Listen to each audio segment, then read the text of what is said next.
মদন টাকের বেগুন গাছে একটা বেগুন বড় হইতে হইতে ফাইটা গেছে। এখন সেই বেগুনটারে সুই সুতা দিয়ে মদন টাক সেলাই করতেছে। আজকে আপনাকে করে দেখাবো মদন টাকের উল্টাপাল্টা সব কাজকর্ম। যেই উল্টাপাল্টা কাজকর্মগুলো দেখলে হাসতে হাসতে আপনাকে পেট ব্যথা হয়ে যাব এবং মন ভালো হয়ে যাব। তাই পুরো ভিডিওটা দেখতে থাকেন।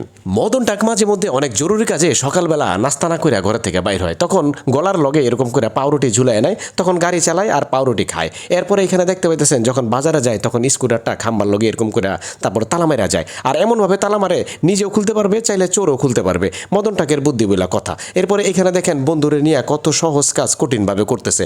মদন টাক সবসময় সহজ কাজটা কঠিনভাবেই করে। এটা আপনারা যারা মদন টাকের ভিডিও দেখেন তারা সবসময় জানেন। এখানে দেখেন একটা স্টিলের বাটি ফুটা হয়ে গেছে, সেই বাটিটারে পট্টি লাগাইয়া ব্যবহার করার চেষ্টা করবো আর কি। মদন টাকের কাছে কোনো কিছুই nothing is impossible, everything is possible, কারণ ইনস্ট্যান্ট বুদ্ধি সবসময় থাকে। এখানে দেখেন বউরে নিয়ে লাল পানি খায় মাঝে মধ্যে। লাল পানি মানে একটু ড্রিঙ্কস করে আর কি। প্রত্যেকটা গ্লাসে যেন লাল পানি একেবারে সমান সমান হয়, কোনো গ্লাসে যেন কম বেশি না হয়, তার লেগে দেখেন একটা লেজার মেশিনের মাপ দিতেছে, একদম সঠিক মাপে যেন লাল পানি হয়। তারপরে এইখানে দেখেন মুভি দেখতেছে, মুভির ভিতরে একজন আরেকজনের বিষ খাওয়াই দিতেছে ষড়যন্ত্র করে। এখন মদন টাক একটু লাল পানি খাইয়া মাতাল হয়ে কইতাছে খাইস না, এটার মধ্যে বিষ দেওয়া আছে। এখন আপনারা এই কোন এটা কি কোনো কথা? মাঝে মধ্যে যদি মদন টাকের পেটে বেশি গ্যাস হয় কিংবা মুলা দিয়া ভাত খায়, তখন পিছনে একটা পাইপ লাগাইয়া তারপরে কম্বল মুড়ি দিয়া ঘুমায়, যেন বায়ু দূষণে কম্বলের ভিতরে দুর্গন্ধ না হয়।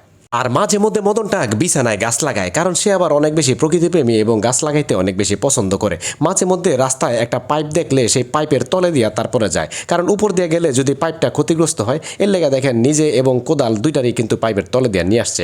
আর এইখানে দেখেন যদি বেল্ট না থাকে তখন এরকম বোতলের মুখ খাকাইটা বেল্ট বানায়, আর বেল্ট বানায় আর তারপরে কত সুন্দর করে রেডি হয়ে বাইরে যায়। শুধু তাই না, ছাতা হাত দিয়ে ধরে না, ছাতা দেখেন কত সুন্দর করে এই জামা কাপড়ের হ্যাঙ্গার দিয়ে তারপরে পিঠের সাথে লাগায় হাইটা হাইটা যায়। মদন টাক যদি মুখে মাস্ক পরে তখন সেই মাস্কের লগে একটা চেন লাগায় নেয়, যেন যে কোনো সময় খুইলা খাবার দাবার খাইতে পারে, নিঃশ্বাস নিতে পারে। আর এখানে দেখেন পিঠের সাথে একটা ফ্যান লাগাইয়া তারপরে রান্না করতেছে, যেন গরম কম লাগে শরীরে। যাই হোক, কেমন লাগলো আজকের ভিডিও কমেন্ট করে আপনাকে মতামত জানেন। ভিডিওটা যদি ভালো লাগে লাইক কমেন্ট এবং শেয়ার করে দিয়েন আপনার বন্ধুদের সাথে। আপনাদের বিনোদন দেওয়ার জন্যই আমরা এই ফানি ভিডিওগুলো তৈরি করে থাকি। এরকম ভিডিও সবসময় দেখতে হলে আমাদের ফেসবুক পেজ এবং ইউটিউব চ্যানেল ফলো এবং সাবস্ক্রাইব করে দিয়েন।